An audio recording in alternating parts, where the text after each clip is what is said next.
have these cute little framed chalkboard signs that I used at my niece's wedding. She had me do a charcuterie board for her, and these were just perfect for designating what the different items were.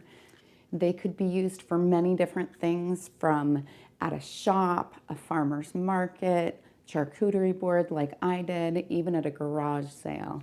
And they're so nice because I just made them out of dollar store items.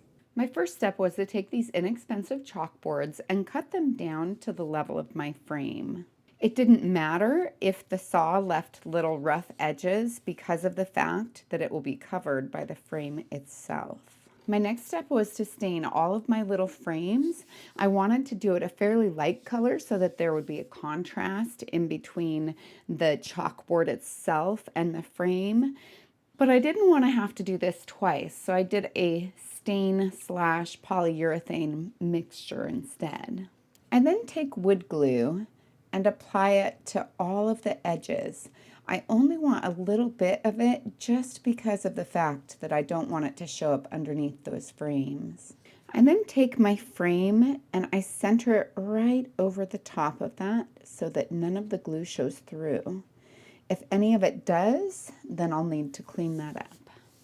And then I'll let that dry for anywhere from 2 hours to overnight. I was a little concerned that the glue wouldn't do well, but it did. Even though there was this coating on that wood, it adhered to the frame really well. So now all I have to do is write on them what I'm going to have on the charcuterie board. I really recommend a chalk marker because I feel like it goes on a lot more smoothly and wipes off a lot better than if you use a regular chalk. These ended up working perfectly for me, and they're such versatile little pieces that you could use for so many different things.